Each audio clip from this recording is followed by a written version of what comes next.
vamos conversar sobre reação de hipersensibilidade. A reação alérgica pode ser definida como um estado de hipersensibilidade do organismo, adquirido pela exposição primária a um determinado tipo de alérgeno, cujo contato posterior pode produzir uma reação exacerbada. O número de pessoas com história de alergias não é pequeno, estimando-se que de 10 a 15% da população possui alguma condição alérgica que requeira cuidados médicos. As reações alérgicas, de acordo com a intensidade da sua resposta, podem ser localizadas ou generalizadas. As localizadas são caracterizadas por sinais como eritemas, urticária, prurido e o aparecimento de pápulas.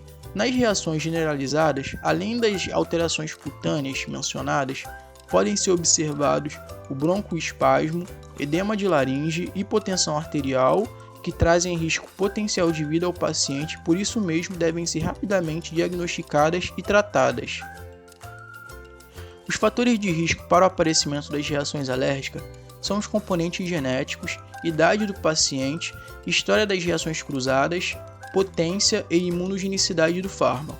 Imunogenicidade é a capacidade da substância provocar a resposta do sistema imunológico. O método de administração da droga também afeta o risco de reação. A administração tópica tem maior probabilidade de resultar em sensibilização. A ingestão oral tem menor probabilidade de causar reação imunológica e a via parenteral tem risco intermediário. Várias categorias de pacientes podem ter risco maior de hipersensibilidade a drogas. Os idosos são mais suscetíveis a efeitos adversos e as mulheres têm maior probabilidade de doença autoimune. Pacientes com reações imunológicas prévias a uma ou mais drogas podem ter risco maior, especialmente se reagirem à medicação quimicamente semelhante. Dessa maneira, é essencial que os profissionais e estudantes de odontologia conheçam os mecanismos de ação das drogas mais utilizadas na clínica. É importante a elaboração de uma anamnese. Ela deve ser a primeira conduta a ser adotada em um atendimento odontológico, pois é através da anamnese que conheceremos o paciente que será ou não submetido ao tratamento. Sua realização é inegociável. Além disso, por meio da anamnese, que o profissional ou estudante saberá se o paciente é alérgico a algum produto que será utilizado no tratamento ou medicamento que poderá ser prescrito. Sabendo de antemão desse histórico de reação de hipersensibilidade, pode-se utilizar outro medicamento com efeitos similares ou outros produtos no tratamento. Reações alérgicas a medicamentos. Na odontologia, as drogas mais utilizadas em nível ambulatorial são os anestésicos locais, analgésicos, anti-inflamatórios e antimicrobianos. A administração de anestésicos locais é um procedimento seguro e eficiente de controle da dor na clínica odontológica. No entanto, como qualquer medicamento, pode causar reações adversas, ou devido ao vasoconstritor associado, ou por causa do aumento dos níveis sanguíneos do anestésico provenientes da administração intravascular acidental, administração de dose total exagerada, absorção local rápida ou pela biotransformação lenta da droga. Os anestésicos locais podem ser classificados em amida ou éster. A reação alérgica ao tipo amida é rara e ao tipo éster é mais frequente. Na maioria dos casos, as reações alérgicas não são propriamente devidas ao anestésico, mas devido ao vasoconstritor, aos antioxidantes e conservantes utilizados para aumentar o tempo de armazenamento do anestésico, como exemplo, o metilparabeno. As manifestações clínicas das reações alérgicas a anestésicos locais variam de respostas leves a tardias a reações imediatas e letais. As respostas alérgicas podem incluir urticária e angioedema, que são mais comuns, taquicardia, hipotensão, broncoespasmo e anafilaxia sistêmica. As respostas alérgicas com risco relacionadas aos anestésicos locais são raras. Analgésicos são classificados em não opioides ou não narcóticos e opioides ou narcóticos. A escolha do melhor analgésico a ser adotado depende da intensidade da dor provocada pelo tratamento, doença ou lesão. Os analgésicos não opioides são usados para dores orofaciais agudas, musculoesqueléticas, de leves a moderadas. A dipirona e paracetamol são substâncias analgésicas e antitérmicas e atualmente são os fármacos mais comercializados no país. A aspirina e os anti-inflamatórios não esteroidais têm ação anti-inflamatória, antipirética e analgésica. Os analgésicos opioides são utilizados para reduzir de dores moderadas a severas, produzem efeitos semelhantes à morfina e seus efeitos atuam no sistema nervoso central, incluem analgesia, sedação e sonolência. As principais reações de hipersensibilidade aos analgésicos não opioides incluem angioedemas, urticárias, reações sistêmicas e broncoespasmos, que são mais comuns em pacientes asmáticos.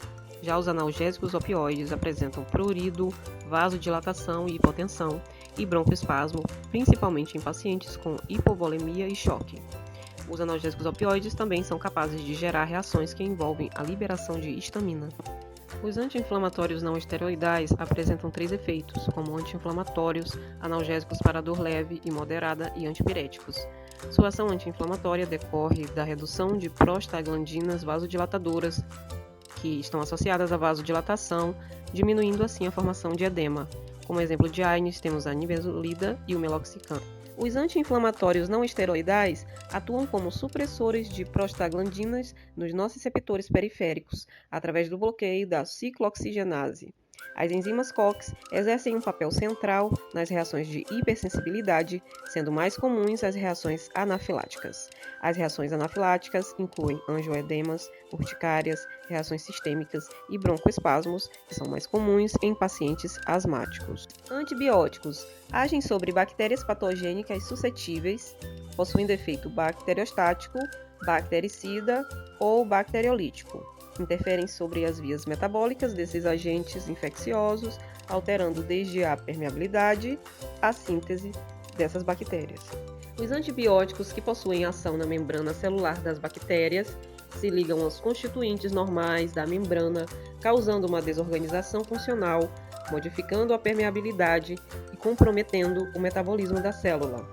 Já os antibióticos com ação sobre a síntese proteica bacteriana têm como estrutura-alvo os ribossomos, pois devido à sua constituição diferente, são os responsáveis pela toxicidade seletiva dos antibióticos. É importante salientar que a mitocôndria humana também possui ribossomos, podendo sofrer a ação de alguns desses antibióticos.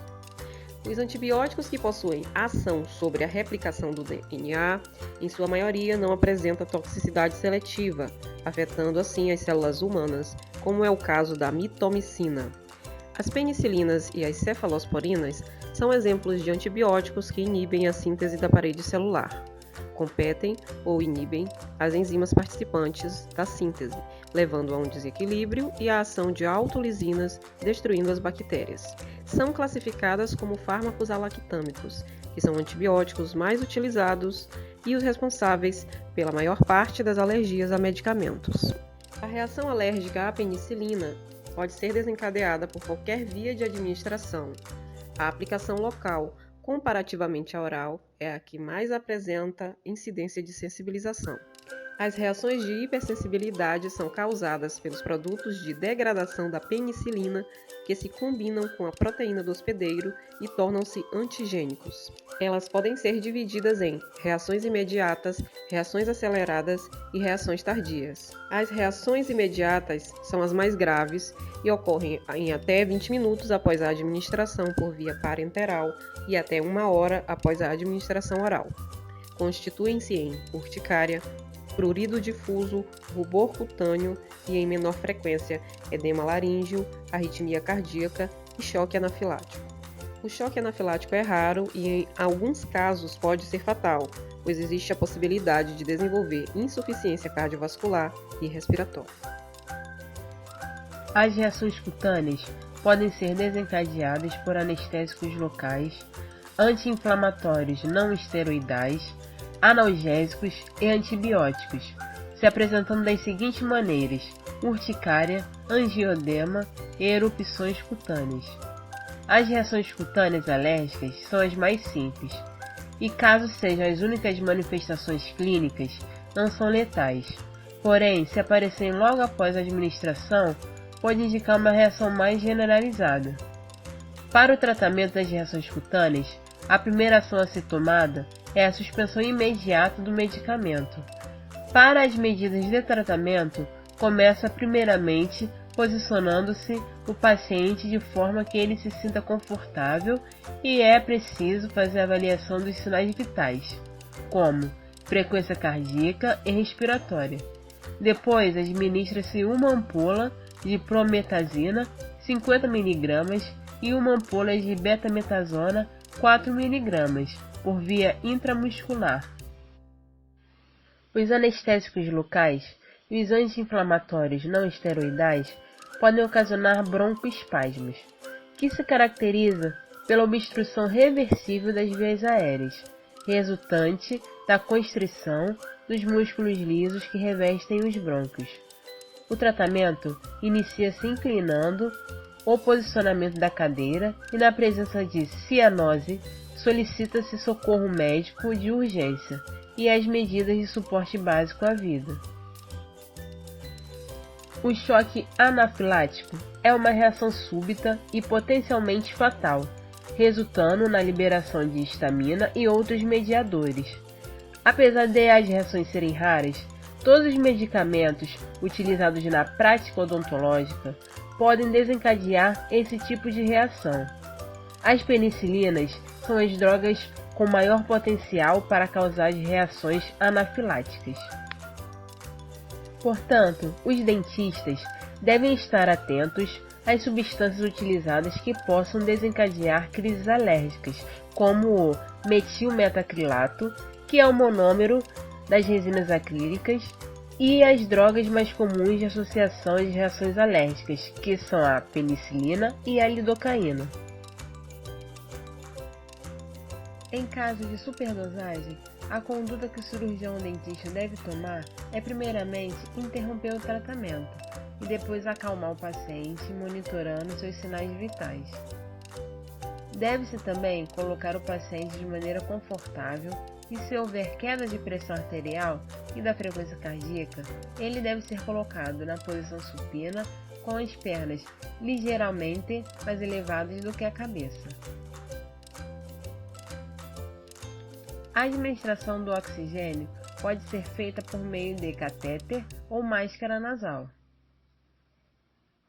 Deve-se aguardar o tempo necessário de recuperação do paciente e liberá-lo somente na presença de um acompanhante adulto. Em casos de superdosagem graves, solicitar assistência médica e proteger os braços, as pernas e a cabeça do paciente e afrouxar as roupas apertadas, mantendo as vias aéreas livres. Em casos de convulsões, administrar anticonvulsionantes como diazepam 10 mg intravenosa ou 5 mg de midazolam por via intramuscular ou intravenosa. Considerações finais. Reação alérgica é um estado de hipersensibilidade do organismo adquirido por uma exposição primária a um determinado tipo de alérgeno e que no contato secundário pode provocar uma reação ainda maior. Os principais causadores de reações são anestésicos locais, analgésicos, anti-inflamatórios não esteroidais e os antibióticos. Anamnese. No objetivo de se evitar uma reação alérgica, é necessária a realização de uma anamnese direcionada, a fim de conhecer o paciente e, principalmente, seu histórico clínico. Reação alérgica versus anestésicos locais. A maioria dos casos de reações alérgicas envolvendo anestésicos locais não são propriamente devidas ao anestésico, mas sim ao vasoconstritor, antioxidantes e conservantes. Como reconhecer uma crise alérgica? Urticária, angioedema e erupções cutâneas. Sabendo que complicações relacionadas ao sistema respiratório e nervoso, juntamente à administração de alguns medicamentos, podem desenvolver quadros de reação, é necessário que o dentista conheça sinais e sintomas para preveni-los e cuidar quando ocorrerem. Esse vídeo foi produzido pelos alunos Alex Rangel, Carolina Alves, Josiane Abreu e Rafaela Veras, sob a orientação da professora Raquel Castelo, e essas são as nossas referências bibliográficas.